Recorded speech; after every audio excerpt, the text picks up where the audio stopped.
It's a move sending shockwaves through the global pharmaceutical industry. Donald Trump proposing a 200% tariff on imported medicine. They're now sending official letters to countries spelling out the tariffs they'll face starting on August 1st. A serious global crisis is unfolding, and most people don't even realize it.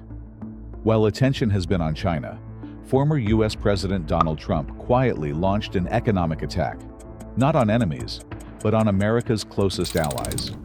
Countries like Japan, South Korea, Australia, and Canada, who've stood by the U.S. for decades, are now facing heavy tariffs that could break partnerships built over 70 years. But this isn't just about trade. It signals the decline of America's global leadership. The key moment in this crisis is August 1st, 2025. That's when everything changes. It all began on July 8th, 2025. When Australia received a stunning letter from the White House. Instead of a phone call, the message was direct. Move all pharmaceutical production to the U.S. within 18 months, or face a 200% tariff.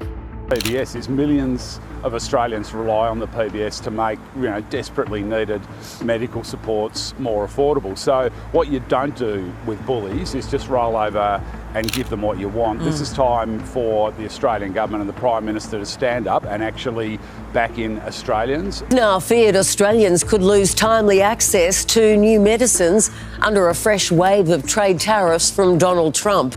Australia sends over $2 billion worth of medicines to the U.S. every year, including vaccines and blood plasma.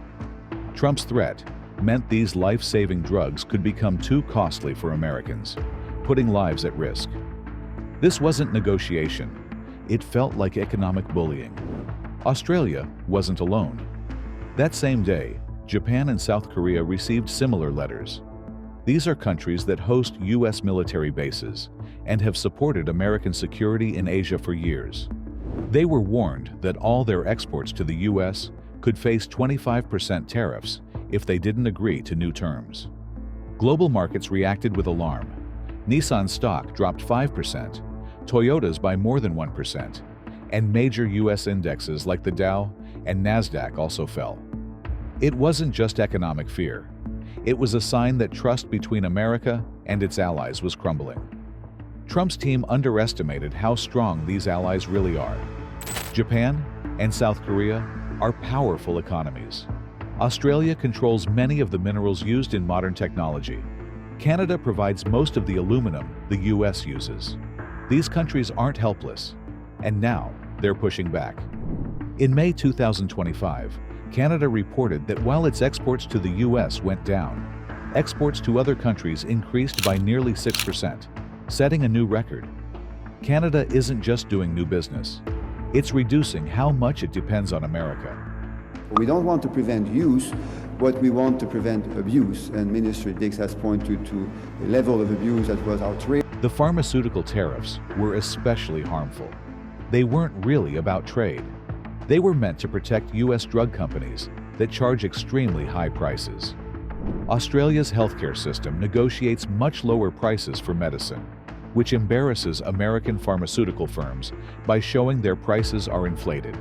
For instance, insulin costs $300 in the U.S., but only $40 in Australia, even when it's the same product from the same company. Trump's tariffs had little to do with national security, and more to do with helping big drug companies keep their profits. In 2024, these companies spent $375 million lobbying the government. Now, they had a president who used tariffs to target systems that made cheaper medicine possible. Soon after, Trump targeted another key material, copper. He added a 50% tariff, even though copper is essential for homes, power grids, and data centers. Canada mines copper, but sends it to Asia for refining before it reaches the U.S. So the tariff hit that entire supply chain. Prices surged, and construction costs in America jumped. Home builders said the price of building a new home rose by $22,000. Once again, it was American families, not foreign countries, who suffered the consequences. In March 2025, Trump added a 25% tariff on Canadian cars. For Canada, this was devastating. About 85% of its cars are built to be sold in the U.S. But these aren't foreign cars. They're part of a manufacturing system where parts cross the U.S.-Canada border multiple times before final assembly. The results were immediate. A Canadian glassmaker said his U.S. sales dropped to zero overnight. Truckers reported fewer shipments. And because most U.S.-Canada trade moves by road, the slowdown affected both economies deeply. But Canada didn't panic. Its leaders stayed calm, especially Mark Carney, a former central banker who refused to react to Trump's threats. Instead of giving in, Canadians launched a Buy Canadian campaign. They stopped buying American wine and spirits. They canceled U.S. vacations. Florida vacation homes, once owned by Canadians, went up for resale. Meanwhile, Canada signed trade deals with Europe and Asia. Companies like Schneider Electric expanded operations in Canada, hiring more workers. Canada made it clear it would no longer rely on America. As this trade war grew, American consumers began feeling the impact. By early 2025, the average price of a new car in the U.S. hit $50,000. Experts said tariffs would raise that to $56,000, $11,000 more than before. Construction was hit hard too. Tariffs on Canadian wood, steel, and aluminum added $22,000 to the price of a newly built home. Millions of American families, already priced out of the housing market, were now pushed even further away from owning a home. Even Coca-Cola announced it might switch from aluminum cans to plastic bottles because of rising costs. America's most iconic brand was being forced to change due to trade wars. Building aluminum production in the U.S. isn't quick or easy. It takes 10 years, environmental approvals, and huge energy needs. Still, aluminum prices in the Midwest rose 60% by May. Small businesses like Deer Stags, a footwear company that imports nearly all its shoes from China, had 16% of their profits taken directly by U.S. Customs each month. The owner said they couldn't afford to stock extra inventory, so every dollar lost was felt immediately. He described the situation not as protection, but as punishment. But the most heartbreaking part of Trump's trade war isn't financial, it's medical. Those 200% tariffs on medicines don't just raise prices, they put lives at risk.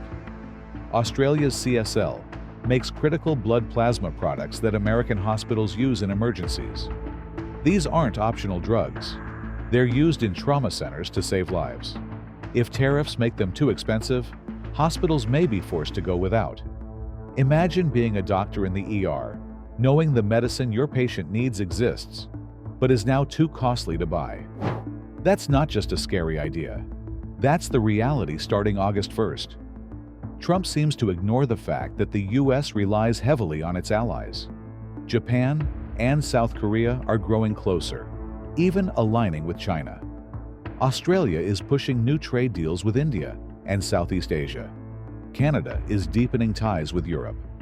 These moves show they're preparing for a future where the U.S. no longer plays a key role. Even military ties are at risk. If allies are treated like enemies, why should they host U.S. troops or share intel? These cracks threaten decades of global cooperation. America now faces a choice: continue this isolation or try to repair lost trust. But some damage may be permanent. So here's the question: will these countries resist or give in? As America cuts off friends, China builds new ones. And for the first time in 80 years, the world may move forward without the U.S. at the center. Share your thoughts below and make sure to subscribe to our channel for more info.